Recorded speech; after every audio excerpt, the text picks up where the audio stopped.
Voilà. Donc, Super. bonjour à toutes et à tous. Donc, ravi de vous retrouver pour ce nouveau rendez-vous de la Société française des urbanistes. Donc, aujourd'hui, on accueille Loïc Leroy.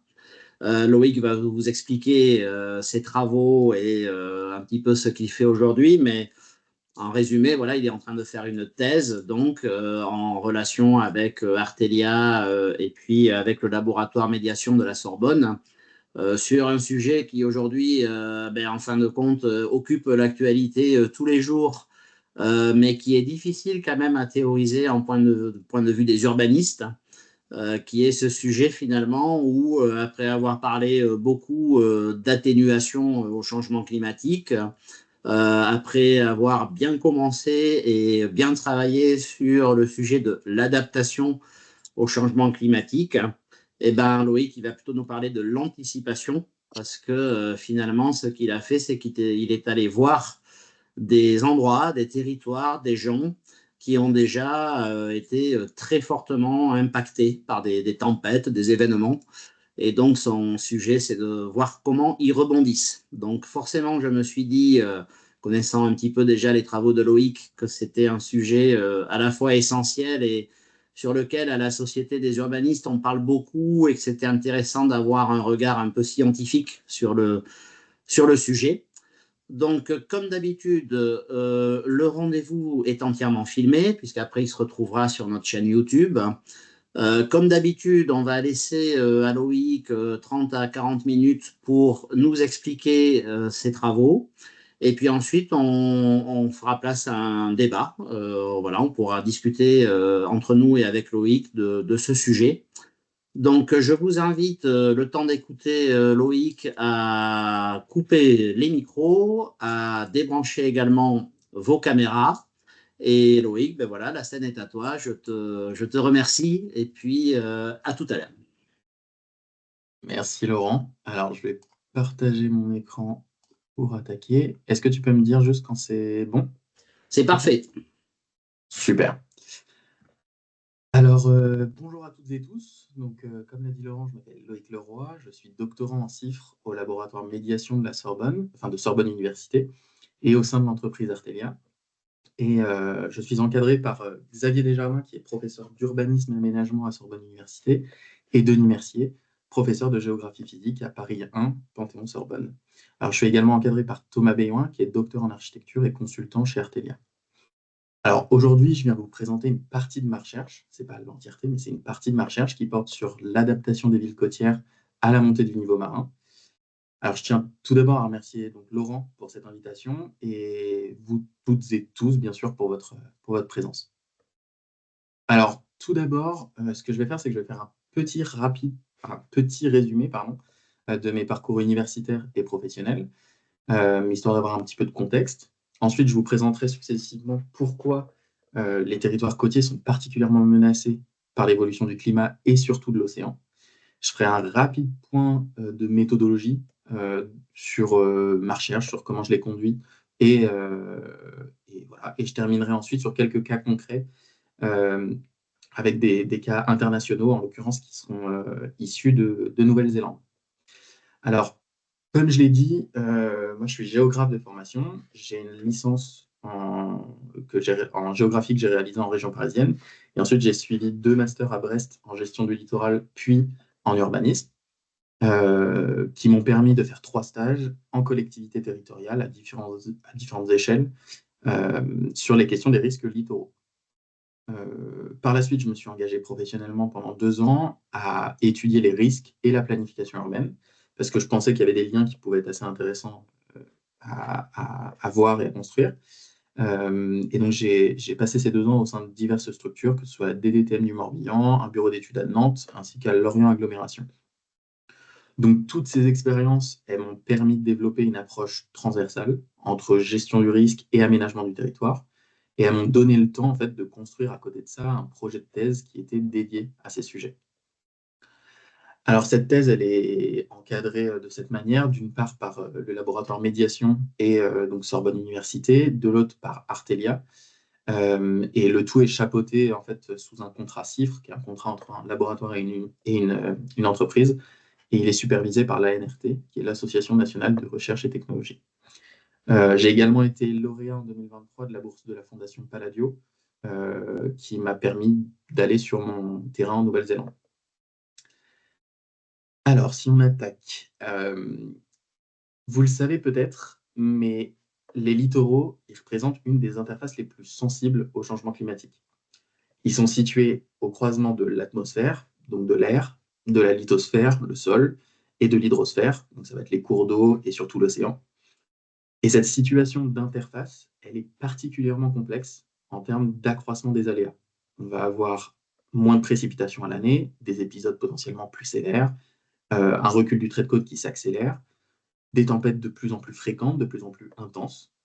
Et surtout, on va avoir un niveau marin qui ne cesse d'augmenter et qui ne cessera d'augmenter avant plusieurs siècles.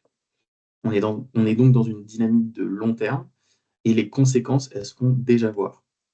Alors, le niveau, il ne sera pas le même partout. Il va y avoir des variations régionales. C'est le principe de ces cartes à droite. Je ne sais pas, est-ce que vous voyez ma souris ou pas? Je ne suis pas sûr. Laurent, est-ce que tu peux me Oui, oui, confirmer ça? on la voit. Vas-y, on la voit. Ok, super. Donc, je le disais, donc il y a des variations régionales. Si on prend ce scénario-là, qui est le scénario 8.5, c'est le scénario pessimiste du GIEC en 2019, le groupe international sur l'évolution du climat. On voit qu'en 2100, 2080, 2100, on a des grosses variations entre l'Afrique du Sud, l'Europe et la baie de Fundy, juste ici. Alors,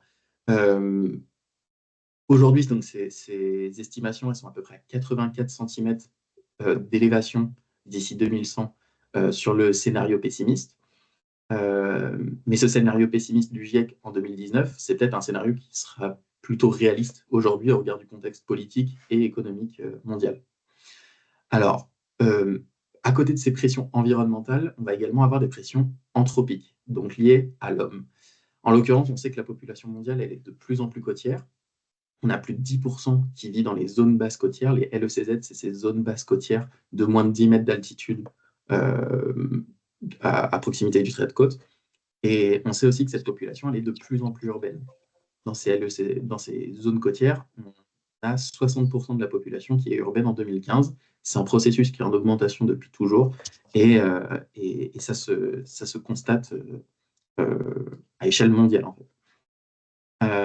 Alors, au regard des prévisions démographiques, il va falloir s'attendre à une augmentation, à un accroissement de la population dans ces secteurs, notamment en Asie et en Afrique. Sur ces secteurs-là où on a des grosses mégapoles qui existent déjà de plus de 8 millions d'habitants, en Asie, je crois qu'on va avoir plus de 400 millions d'habitants d'ici 2060, entre 2000 et 2060. C'est fois 4, la population déjà existante. En Afrique, c'est plus 160 millions. Alors, pardon, en Asie, c'est plus 400 millions, c'est fois 2. En Afrique, c'est plus 160 millions, mais c'est fois 4. En Europe, on va rester à peu près sur la même population littorale, avec une augmentation de 4 millions. Alors, donc je vous ai parlé des pressions environnementales, des pressions anthropiques. Maintenant, ce que je vais faire, c'est que je vais vous faire une rapide présentation méthodologique de ce qu'on appelle le risque. Alors, ce qu'il faut savoir, c'est qu'avant d'avoir un risque, on va d'abord parler de phénomènes et de choses auxquelles on attribue une valeur. Alors, pour les phénomènes, qu'ils soient naturels ou non, physiques ou non, ponctuels comme dynamiques, ce sont juste des phénomènes. Et par exemple, ça peut être des vagues qui viennent taper la côte, des tempêtes, etc. En fait, tout ça, c'est des phénomènes qui sont normaux. Et en fait, quand on va les intégrer ce phénomène dans la définition du risque, à cause de son potentiel d'endommagement, on va parler d'aléa et de son caractère aléatoire aussi. À côté de ça, on va avoir des choses auxquelles on attribue une valeur. Par exemple, la vie humaine, des activités économiques, une maison de famille, ça a une valeur sentimentale. Et quand on met ces éléments dans la définition du risque, on dit qu'on les met en jeu au regard du risque. Donc, c'est ce qu'on va appeler des enjeux.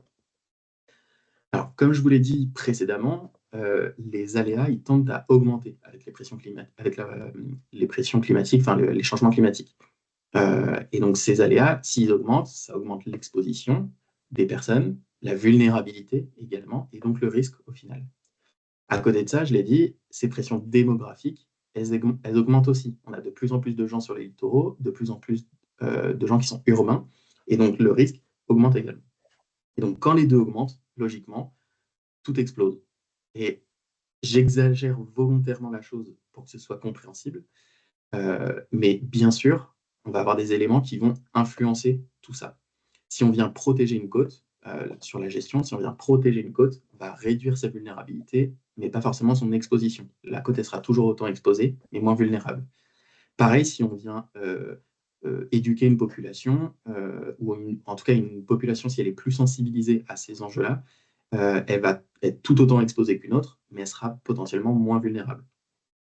Alors, au final, on est dans une situation où il y a quand même une certaine incertitude au regard de comment est-ce qu'on doit planifier la ville et aménager ou ménager le littoral.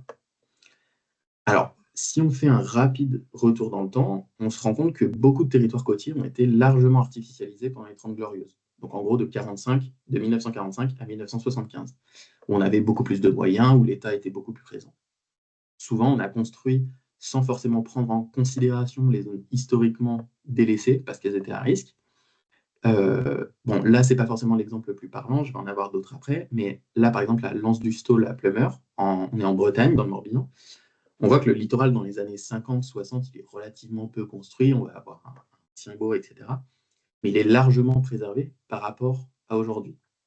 Et en fait, il suffit de regarder le plan de prévention des risques littoraux pour se rendre compte que toute cette zone-là, elle avait été relativement laissée en retrait parce qu'elle est à risque.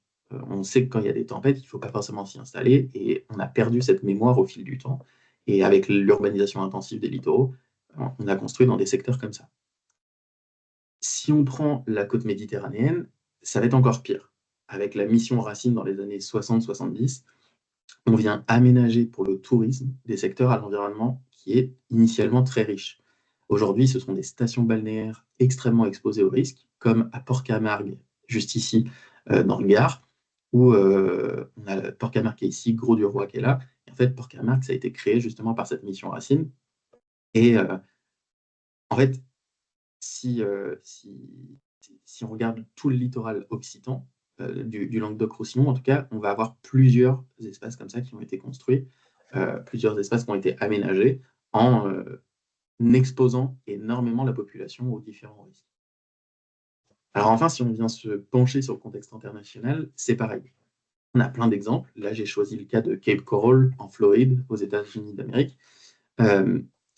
Dans les années 60, on a des promoteurs qui achètent une énorme surface de terre marécageuse et ils construisent énormément et creusent des canaux. Et aujourd'hui, on se retrouve avec ça. Alors, c'est beau vu de l'espace. D'un point de vue pratique, je vous laisserai en juger. Mais en fait, quand on prend en considération tous ces éléments et qu'on considère tout ce qui s'est passé dans le passé, on se rend compte qu'on n'est pas du tout allé dans le bon sens. Parce que là, on a littéralement creusé pour que la mer rentre. Et en fait, on a exposé, pareil, énormément de personnes.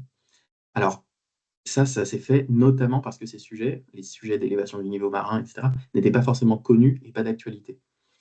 Donc finalement, on peut s'interroger sur l'aménagement des littoraux de demain. Comment est-ce qu'on peut faire pour ne pas reproduire ces modèles et donc anticiper un maximum les risques? Alors, dans le cadre de ma thèse, à partir de ce que j'ai pu lire notamment, j'identifie 3 axes de travail qui me paraissent essentiels. Le premier, c'est celui de la réduction durable des risques.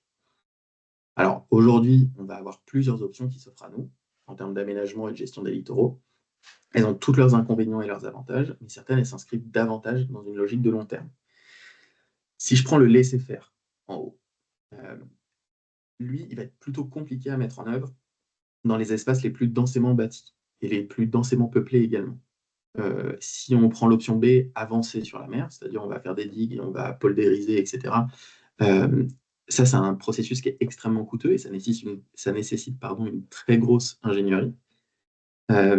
Si on prend l'option C en dessous, la protection, ça c'est l'option historique, logique, entre guillemets, dans le sens où on s'est longtemps, sur les dernières décennies, derniers siècles, opposé aux aléas. Et donc on s'est dit, ça me fait peur, donc je vais m'en protéger.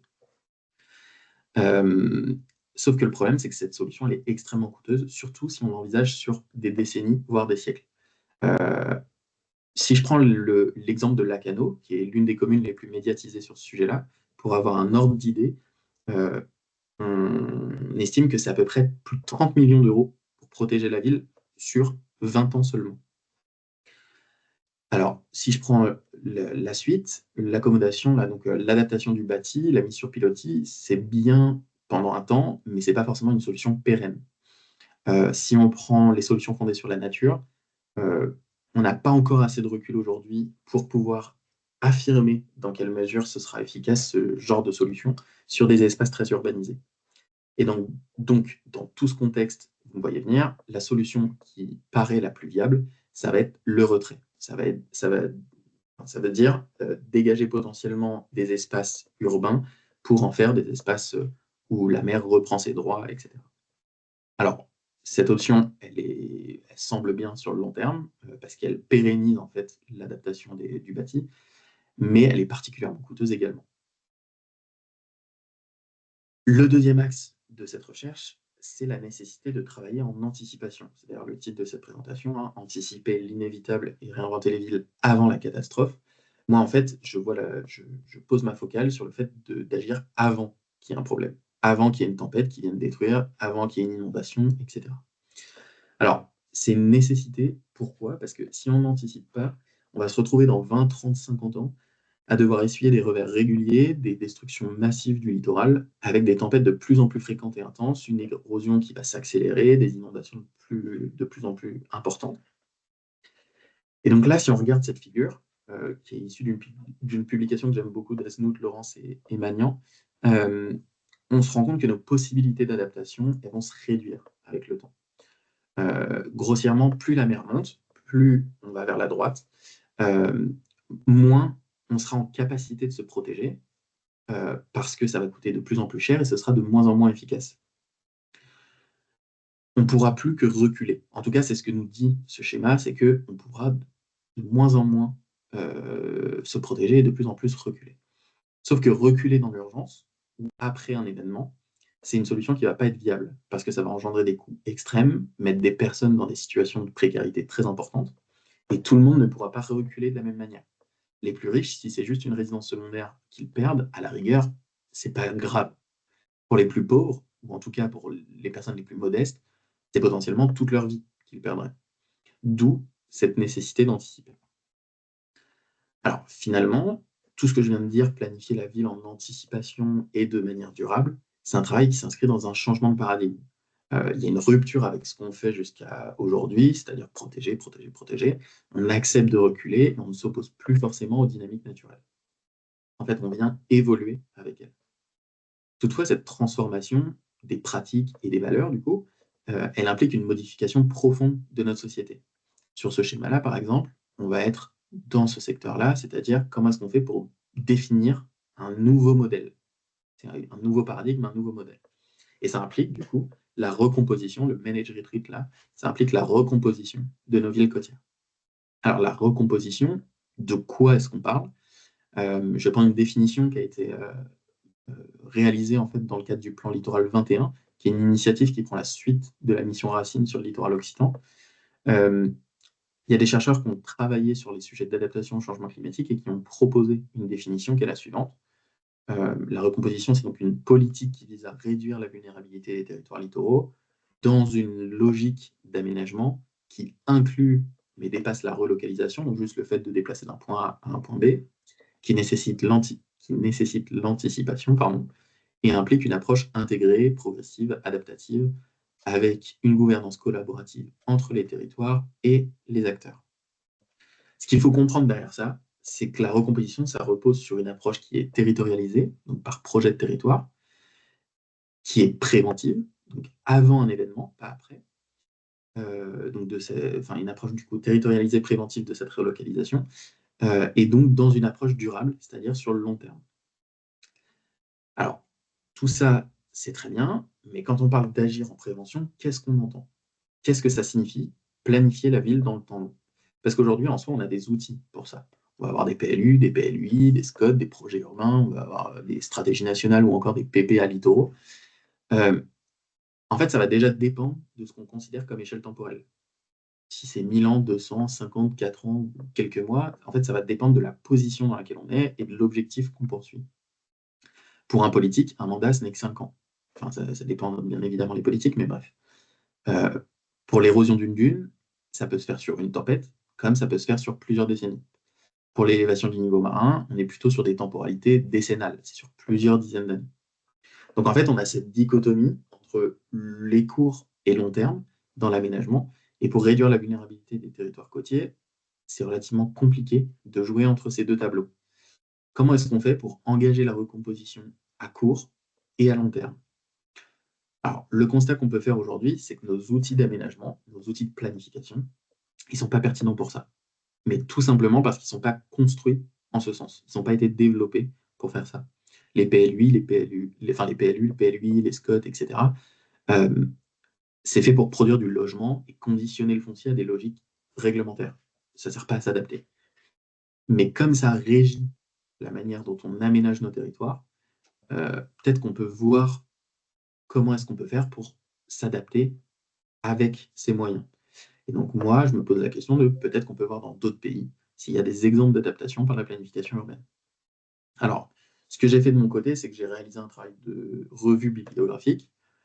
J'ai beaucoup lu et je me suis vite rendu compte qu'il n'y avait pas beaucoup de pays qui parlaient de recomposition. Tout du moins dans les bibliographies francophones et anglophones, celles que je maîtrise suffisamment pour étudier. En anglais, on vient utiliser les termes de managed retreat ou plan relocation. Et ce qui en ressort principalement de ces termes-là, c'est qu'on parle notamment de 3 pays, en gros, les États-Unis, l'Australie et la Nouvelle-Zélande.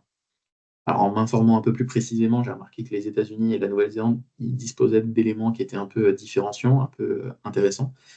Et au même moment, en fait, j'ai obtenu la bourse Palladio, j'ai été lauréat de la bourse de la Fondation Palladio, et je me suis dit, autant mobiliser ces fonds pour aller dans la destination la moins accessible possible. Et je l'ai mobilisé donc pour aller en Nouvelle-Zélande. Alors, pourquoi la Nouvelle-Zélande? Tout d'abord parce que c'est un territoire qui est extrêmement intéressant, qui transparaît dans la littérature scientifique, mais pas que d'ailleurs, comme particulièrement isolé et exposé aux aléas. Oh, pardon, excusez-moi. Et donc ce caractère d'isolement, ils ont su en faire une force d'innovation. Ils ont fait du territoire un espace moteur et avancé sur les sujets à la fois d'adaptation et de recomposition. Il y a un groupe d'experts qui a travaillé sur ça sur les dernières années, et c'est l'un des seuls pays à l'avoir fait. C'est également un pays où les pressions, elles s'accumulent. Autant naturelles que humaines, elles s'accumulent. Euh, D'ailleurs, la colonisation, étant passée par là, le pays est relativement jeune, hein. On a les 2 tiers de la population qui vit à moins de 5 km des côtes. 65% de la population qui vit à moins de 5 km des côtes, et 85% de celle-ci, elle est urbaine. On estime que ce sera 90% en 2050. Et en fait, cette population, elle est majoritairement concentrée dans 3 pôles, que sont Auckland, la capitale économique du pays, où on a 1,7 million d'habitants. 1,7 million sur 5,2, hein, c'est un tiers de la population qui est située dans cette ville. Wellington, qui est la capitale, avec 200 000 habitants, et Christchurch, qui est la plus grosse ville de l'île du Sud, avec 400 000 habitants. Alors, moi, du coup, je suis parti dans le pays pour découvrir les sites de recomposition, mais aussi mener des entretiens avec des acteurs des mondes universitaires, politiques, associatifs et autres. Et donc, ça s'est fait entre mai et juillet de l'année dernière pour 5 semaines. Enfin, j'ai mis mai et juin, mais en fait, après, j'ai eu une période de vacances sur laquelle j'ai pu mener d'autres entretiens. Et au final, j'ai pu interviewer 39 personnes.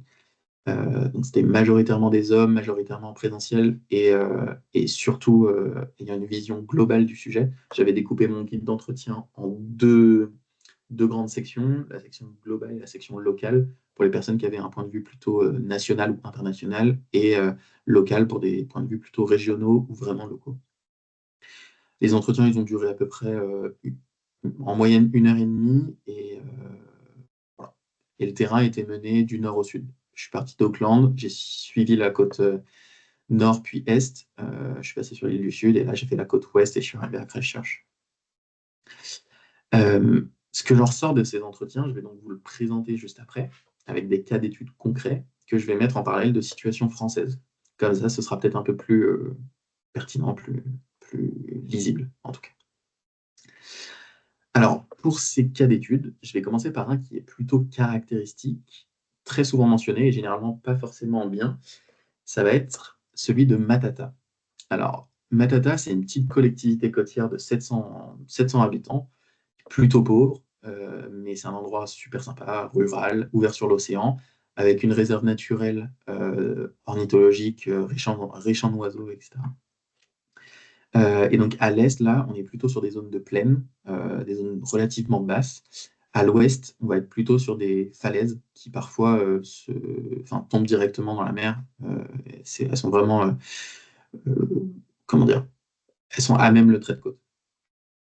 Et donc tout ce secteur, c'est un charme vraiment particulier. Mais Matata, en fait, c'est surtout une petite bourgade qui, en 2005, subit. Alors, je suis désolé pour la qualité de la photo, elle date de 2005 et prise en hélicoptère, mais c'est en fait, cette année-là, il y a d'intenses pluies qui ont lieu. Et en fait, les falaises que je vous mentionnais juste avant, ces falaises-là, ce sont des falaises de limestone, donc de calcaire, et c'est donc des falaises qui sont particulièrement friables. Et donc, plus intense, plus substrat poreux, on va se retrouver avec avec un flot de débris, en fait, comment on appelle ça, une coulée de boue, qui vient endommager donc une quinzaine de maisons. Alors, pendant longtemps, il va y avoir un gros débat sur ce qui doit être fait dans ce secteur-là. Le district, il dit, on va vous protéger. Le district, c'est l'entité, en gros, au-dessus de la municipalité. On va avoir municipalité, district, région, et ensuite l'État. Euh, et donc, le district, il va dire, on va vous protéger, il n'y a pas de souci. Et en fait, il se rend compte, quand il prend l'ensemble des aléas, que ça va être extrêmement compliqué. Pourquoi? Parce que il y a à la fois l'élévation du niveau marin, on est dans des zones basses, mais à la fois donc ce cours d'eau qui est situé juste en arrière du village, qui peut potentiellement taper tout ce secteur-là. Alors pendant ce temps-là, les habitants, ils espèrent, ils sont toujours pas indemnisés, et c'est au final, après des échanges tendus et des renvois de responsabilité entre les acteurs publics, la région et le district, qu'on décide qu'il n'y a pas de solution d'ingénierie viable, et ça c'est en 2012, donc c'est 7 ans après les dégâts. Par la suite, on va considérer différentes options, dont l'expropriation, en déclarant le foncier non constructible. Et entre 2016 et 2017, les acteurs publics ils vont se mettre d'accord et proposer des solutions financières pour la relocalisation de plusieurs habitants, de plusieurs habitations. Parce que pendant tout ce temps-là, en fait, les habitations elles avaient été détruites, il y en avait qui avaient été partiellement reconstruites. Il y avait une personne qui vivait même dans un conteneur qu'il avait aménagé. Et en fait, c'était assez compliqué comme situation. Et en fait, plus de 15 ans plus tard, enfin, après cet événement, en 2020, l'ensemble des propriétaires a été indemnisé. Et aujourd'hui, on est dans cette situation. Si on prend en fait ce bâtiment orange là, tout en haut à gauche, et qu'on regarde toutes les maisons qui sont là, ce bâtiment-là avec en gris, et là en fait on n'a que du vide. Que du vide parce que tout a été déconstruit, personne n'a pu reconstruire sur ce secteur-là. Et en fait, la personne qui vivait avec comment on appelle ça, son conteneur, elle vivait sur ce secteur-là. Et donc voilà, donc ça c'est à peu près toute la zone où il y a eu du débris sur le secteur. Alors, le parallèle que je vais faire maintenant, c'est l'un, si ce n'est le site le plus connu en France sur les sujets de relocalisation, recomposition, etc. Et donc, je vais bien évidemment parler du Signal à Soulac-sur-Mer. Alors, le Signal, le Soulac-sur-Mer, on se situe à l'embouchure de la Garonne, sur la côte atlantique, en Gironde. Et en fait, dans les années 60, entre 65 et 70, je crois, la construction d'un immeuble résidentiel est menée sur une dune du littoral aquitain. Et donc là, on est à peu près à 200 mètres du trait de côte. Il y a une belle dune avec de la végétation, etc. Enfin, c'est plutôt sympathique. Cet aménagement, il fait partie plus largement des opérations de la MIACA. C'est le parallèle, en fait, avec la mission Racine dont je parlais juste avant. La mission Racine, donc mission d'aménagement touristique pour le littoral, qui était orientée sur la Méditerranée. Là, on est plutôt, du coup, sur la côte aquitaine. Et en fait, en 2000, à cause de l'érosion, on n'est plus qu'à 100 mètres déjà. Donc la dune, elle a réduit de moitié. En février 2010, on est à la tempête Xynthia, on n'est plus qu'à 40 mètres. En août de la même année, en août 2010, donc quelques mois plus tard, on n'est plus qu'à 23 mètres. Au printemps 2011, après des travaux de réensablement durant l'hiver, etc., on tombe quand même à une dizaine de mètres parce qu'on a des fortes tempêtes et des fortes houles. Au final, en 2014, on se retrouve avec ce bâtiment et il est au pied de la dune parce qu'une houle combinée à des forts coefficients de marée a complètement détruit la dune et amène à l'évacuation du bâtiment. Alors, là, c'est le bâtiment qui a été évacué. Désolé, il y a des photos qui ne ressortent pas forcément bien. Par la suite, on va avoir des batailles juridiques entre les différents copropriétaires et l'État pour s'appuyer sur le fonds Barnier, qui est le fonds d'indemnisation face aux risques majeurs. Mais en 2016, l'État leur dit que ce n'est pas possible parce que l'érosion, c'est considéré comme un aléa prévisible. Contrairement à ce que disent à peu près tous les scientifiques. Et donc, ça ne coche pas en fait, les bonnes cases. Et donc, alors là, c'est une petite comparaison par orthophoto, mais là, on voit le bâtiment dans les années 50-60. Enfin, plutôt, non, dans les années 70-80, pardon. Ensuite, dans les années 2005-2010. Et aujourd'hui, le bâtiment a été déconstruit. Et du coup, en final, c'est seulement en 2021 que vont être signés les protocoles d'indemnisation. Les personnes vont être indemnisées à 70% de la valeur des biens et sans option de relocalisation. Donc en fait, c'est juste une suppression d'un bâti, ce n'est pas une relocalisation à proprement parler. Et finalement, le bâtiment il est détruit, donc je le disais, en novembre ou décembre, je crois, de 2023. Au final, sur ces deux cas, on est un peu dans ce stade où ce n'est pas une recomposition, ce n'est pas non plus une relocalisation, c'est simplement la suppression d'un bâti résidentiel avec des compensations partielles dans les deux cas, que ce soit pour Matata ou pour Soulac-sur-Mer. La situation elle est plus ou moins comparable, mais elle pose la question en fait du processus subi et de ses conséquences. Tout ça en fait c'est un stress pour les personnes concernées. Et en l'occurrence à Matata, il y a eu des cas déclarés de cancer et en l'occurrence un mort à cause du stress de la procédure, parce que la procédure a pris 15 ans. Alors on peut l'attribuer bien sûr à plein d'autres choses, mais en tout cas c'est comme ça euh, qu'elle est présentée dans de nombreux rapports en Nouvelle-Zélande. Donc au final ce n'est pas rien. Voilà. Pour changer un peu de ton, je vous propose qu'on retourne en Nouvelle-Zélande, mais cette fois, on va aller sur le deuxième cas, qui est le cas de Omoana, Omoana 18, Omoana 18. Alors, je montre juste les différentes procédures d'indemnisation qui ont eu lieu, les différents articles qui ont été faits. Donc là, on va passer à H18 ou Omoana 18, donc Omoana 18. Alors ici, on est sur une bourgade pareille de l'île du Nord, à côté de Napier, qui est considérée comme la capitale mondiale de l'art déco. En tout cas, c'est comme ça qu'ils se vendent. Et c'est à Omoana donc, que je vous emmène. On va s'intéresser plus particulièrement à ce qu'on appelle les Omoana 18, donc c'est Omoana 18, une suite de maisons ou de villas qui a été construite en ligne à même le trait de côte. Alors, en vérité, c'est pas à même le trait de côte, c'est juste qu'on a eu des mouvements tectoniques qui ont fait que dans cette zone-là, il y a eu un enfoncement. Dans d'autres zones, il y a eu des surélévations. Mais on a une vingtaine de maisons. Et il y a quelques années, en fait, on les appelait les Omoana 21, donc pour dire 21, les Omoana 21. Et en fait, suite à plusieurs tempêtes, on a réduit le chiffre au fur et à mesure. Et il y a des maisons qui ont été déconstruites. Par exemple, ici, là, on a une parcelle qui a été déconstruite, qui existe toujours, qui d'ailleurs vient d'être rachetée il y a quelques années pour potentiellement reconstruire, mais bref. Comme vous vous en doutez, donc c'est un ensemble de bâtis résidentiels qui sont fortement exposés. Là, on a l'érosion. On voit que en fait, toutes ces parcelles-là, elles sont déjà dans la ligne 2015. C'est pareil pour la submersion, pour tout ce qui est tempête, etc. Les projections de galets aussi, je ne sais pas si ça se voit bien, mais en fait, toute cette plage-là, c'est du galet, du gros galet. Et donc, quand on a des projections avec des tempêtes, ça explose les vitres, explose les murs, etc. etc. Donc voilà à peu près quelques photos pour vous montrer l'ampleur du phénomène. Ce qu'il faut savoir sur ce secteur, c'est qu'on est face à des personnes, des habitants, qui sont convaincus de vouloir rester à tout prix et qui sont profondément opposés à la collectivité. Ces personnes-là, elles veulent absolument rester avec cette vue sur mer et elles veulent se barricader à tout prix. Alors que la collectivité, elle a travaillé sur stratégie à l'échelle de toute la baie de Hauki, qui est, si je reviens un peu, alors toc toc toc, toute la baie de Hauki, c'est ce secteur-là. Et en fait, il y a un village qui s'appelle Tangoyo par là ou là, je ne sais plus, jusqu'à Clifton ici. Il y a une stratégie qui a été mise en œuvre pour s'adapter à la montée du niveau marin et aux risques littoraux. Et Omoana fait partie de ce secteur-là. Et en fait, ce secteur, c'est l'un des plus problématiques en termes de gestion.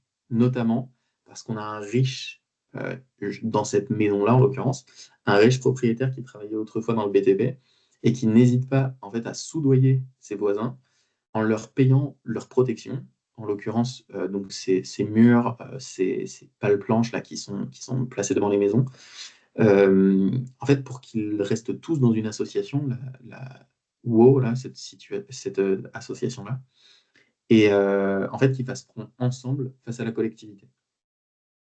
Voilà, je vais m'arrêter sur ce point-là. Je vais juste passer du coup au parallèle que je peux faire en France. Alors, le parallèle n'est pas sur les mêmes bases, il est relativement fondé sur les mêmes bases, mais pas exactement. Et en fait, je vais parler de Coutances-Mer-et-Bocage en Normandie.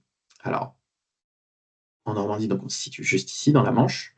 Et donc, Coutances-Mer-et-Bocage, c'est la collectivité aujourd'hui, à mes yeux, et je travaille le sujet depuis plusieurs années, donc je pense savoir à peu près de quoi je parle, c'est la collectivité qui est la plus en avance en France sur les questions de recomposition. On a un acteur public qui est très compétent, qui a été lauréat d'un des 3 premiers PPA littoraux. PPA, c'est projet partenarial d'aménagement. Et en fait, c'est un contrat entre l'État, la collectivité et des partenaires, que ce soit les établissements publics fonciers, conservatoires du littoral, etc., pour faciliter l'adaptation et la recomposition du littoral. Donc, c'est l'un des 3 premiers PPA littoraux en France. Et en fait, dans ce territoire-là, il y a 3 sites fléchés pour la recomposition. Il y a notamment celui de Gouville-sur-Mer, avec donc, des campings du Sénéquais, le camping de la Belle Étoile, qui sont des campings qui sont vraiment implantés vraiment sur la dune, en bord de mer, vraiment sur le trait de côte, qui sont derrière un enrochement et pratiquement au niveau de la mer. Alors, on va avoir aussi les havres de Géfos et de Blainville, qui sont des estuaires plus ou moins urbanisés.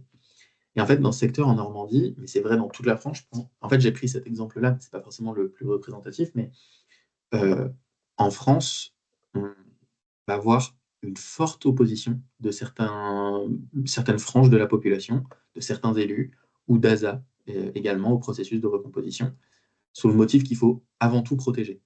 Alors, les ASA, pour information, c'est des associations syndicales autorisées. C'est elles qui gèrent en partie les digues et les enrochements sur le littoral.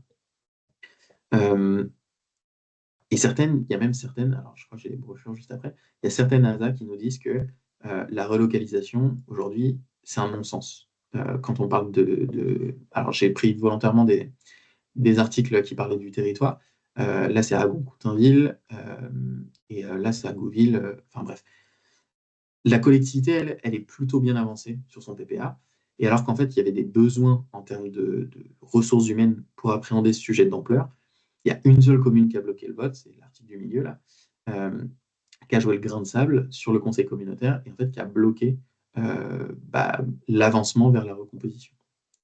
Alors, au-delà de l'aspect aléa, risque, vulnérabilité, etc., le parallèle que je viens faire en fait entre ces deux situations, entre la situation française là, de Coutances-Mer-et-Bocage et la situation de Homo-Anaïtine, en fait, c'est qu'il y a un gros défi politique.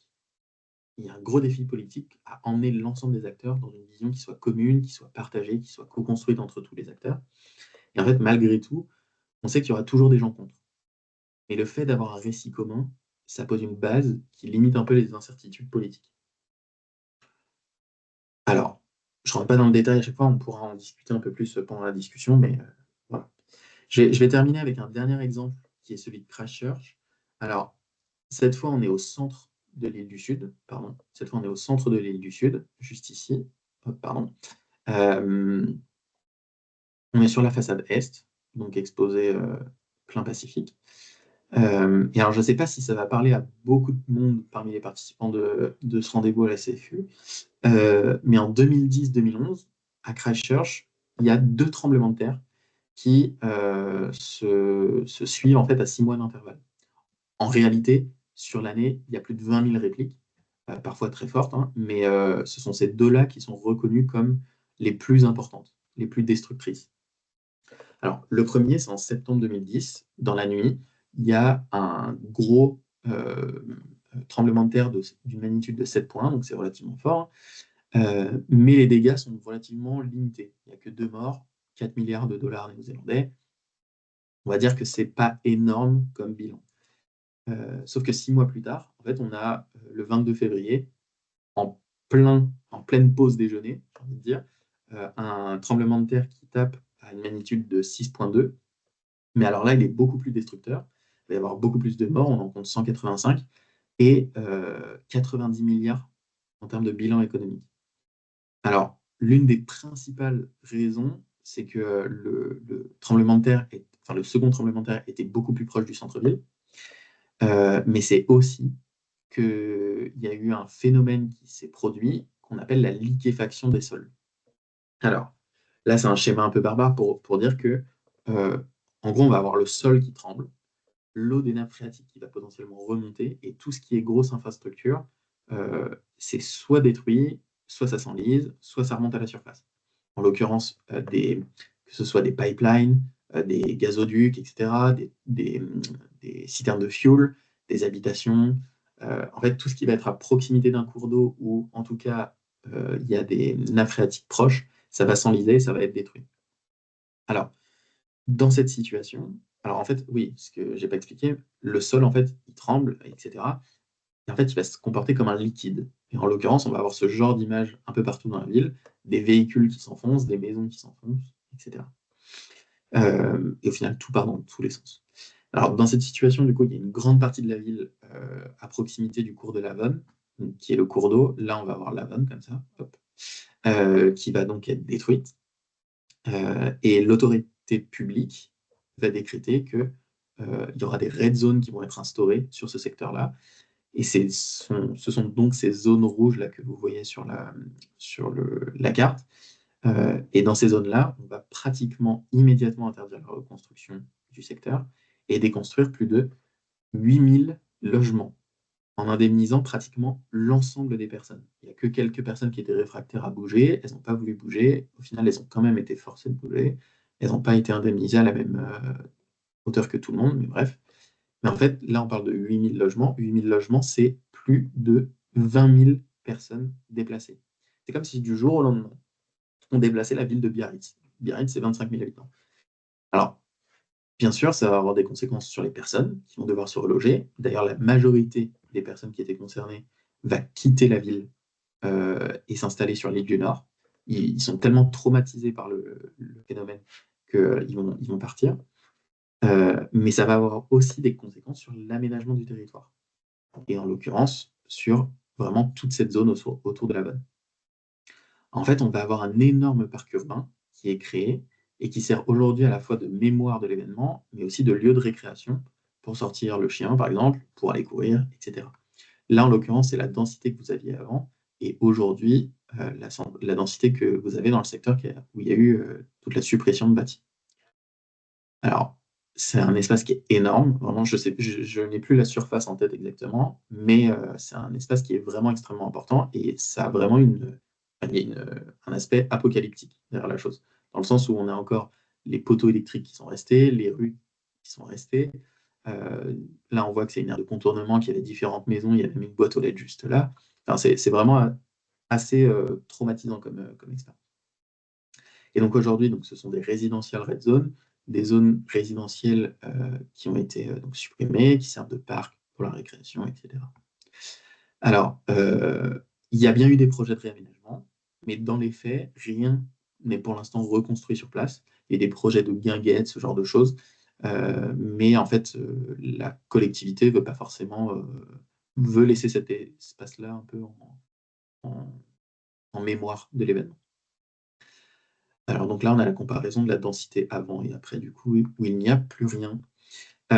Pour le comparatif que je vais faire, alors oui, il y a juste une vue aérienne de la chose, où en gros, on voit que la densité de base, c'était ça, hein, et on se retrouve avec tout un parc autour de la vanne, en fait.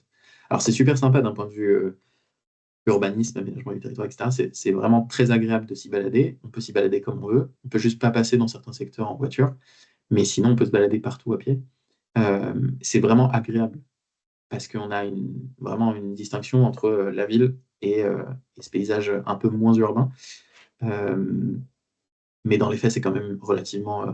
Il y a une ambiance qui règne qui est assez particulière. Alors, pour le comparatif que je vais faire, certains vont peut-être l'avoir d'avance, mais je vais parler de la Faute-sur-Mer et de l'après-Xynthia. Alors, la Faute-sur-Mer, on est situé en Vendée. On est juste en face de La Rochelle, j'exagère à peine. En gros, on est entre La Rochelle, l'île de Ré et les Sables d'Olonne. Euh, et ça va probablement parler à certains, mais les 27 et 28 février 2010, on a la tempête Xynthia qui s'abat sur la côte. Alors, c'est une tempête forte, plutôt rare, mais ce n'est pas non plus une tempête exceptionnelle. On a une vigilance rouge sur 4 départements, dont ceux de la Vendée et de la Charente-Maritime. C'est là où il va y avoir les dommages les plus importants. Et à la Faute-sur-Mer, en l'occurrence, on va avoir 29 morts sur les 47 associés à l'événement, c'est plus de la moitié. Et sur ces 29 morts, c'est 26 dans des nouveaux lotissements. En l'occurrence, c'est ces lotissements qu'on retrouve là, ou également dans ce secteur-là. C'est les mêmes, c'est juste 2 points de vue différents. Et en fait, ce qui va se passer dans cette situation, c'est qu'on va avoir plusieurs ruptures de digues, causées par la tempête et aussi par un entretien qui était plus ou moins laxiste. Puis la submersion de ce secteur-là dans la nuit. Et en fait, le principal problème, il vient pas tant de la submersion, mais plutôt de la vulnérabilité qui est associée aux enjeux présents.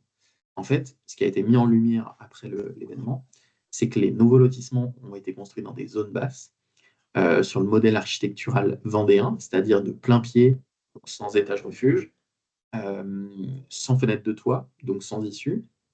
Et le petit plus, c'est qu'on parle de maisons neuves, donc totalement électrifiées, avec des volets électriques, qu'on ne peut pas remonter manuellement.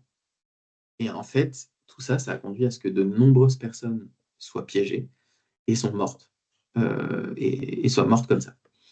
Alors, par la suite, on va apprendre que l'urbanisation dans ce secteur-là, ça a été pris par des décisions politiques. Ils n'auraient pas dû être construits là.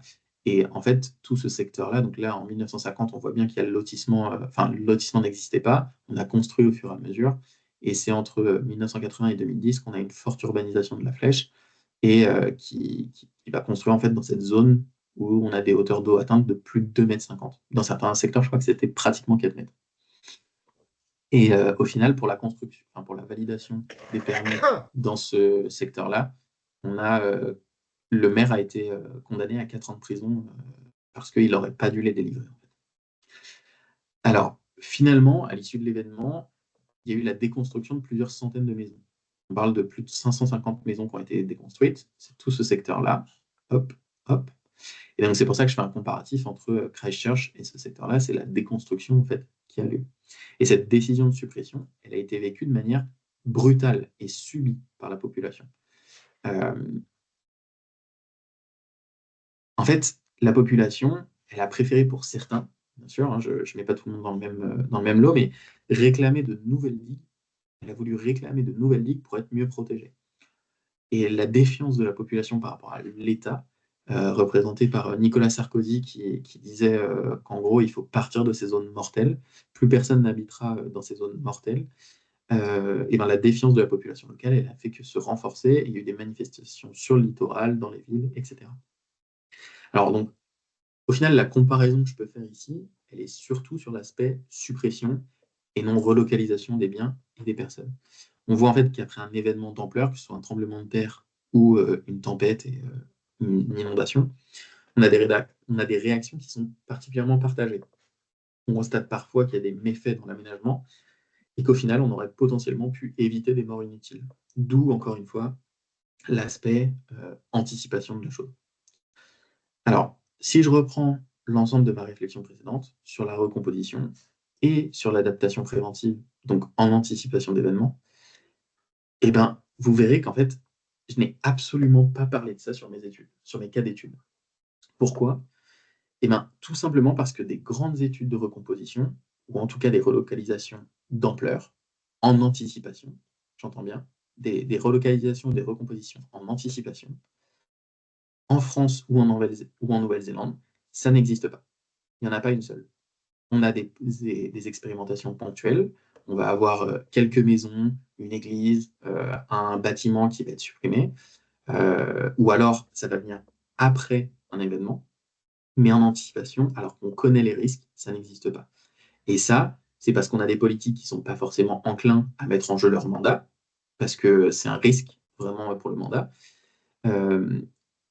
mais c'est aussi parce qu'on n'a pas forcément les ressources financières pour adapter un quartier, par exemple, de quelques centaines d'habitations. En fait, les ressources financières pour un quartier, par exemple, si je prends le cas de La Faute-sur-Mer, c'est 552 maisons et c'est 160 millions d'euros. C'est à peu près 290 000 euros par maison. Euh, du coup, ça montre que en fait, la recomposition, elle est encore très compliquée à mettre en œuvre. Mais ça, c'est si on se base sur des chiffres post-événement, entre guillemets. Alors, à côté de ça, il est vrai que la Nouvelle-Zélande, c'est un territoire qui est singulier en comparaison de la France. C'est un territoire qui est très peu dense en dehors des grandes agglomérations. Il y a une dualité culturelle aussi avec le peuple maori que je n'ai pas évoqué, pardon, mais qui est très très forte. On a également des disparités économiques qui sont importantes entre les villes majeures et le reste du territoire. Il ne faut pas oublier que la Nouvelle-Zélande, on croit, enfin en tout cas le renvoi qu'on en a, l'image qu'on en a depuis la France, c'est que c'est un pays relativement attrayant, avec de très beaux paysages. On dit que c'est un pays riche, etc. Au final, non, c'est un pays qui est très rural, hormis donc, ces grands pôles urbains. Et donc, il y a des fortes disparités économiques. Et donc, voilà. On a également des mouvements politiques qui sont rapides. Si je ne dis pas de bêtises, le Parlement, il change tous les 3 ans. Ce qui, en fait, empêche une vision un peu, enfin, une action continue, en tout cas, dans le temps. Et pour terminer, c'est aussi un pays qui a un contexte géographique qui est particulier, avec des aléas multiples. Il y a à peu près tous les aléas en Nouvelle-Zélande, que ce soit l'aléa sismique, volcanique, les tsunamis, les inondations, les avalanches, peu importe. On a à peu près tous les aléas qui sont combinés sur ce secteur-là. Alors, moi, de mon côté, ce que je vais essayer de faire pour les perspectives de cette recherche, c'est d'aller aux États-Unis pour mon prochain terrain, sur mai et juin prochain. Donc, ça va arriver très vite.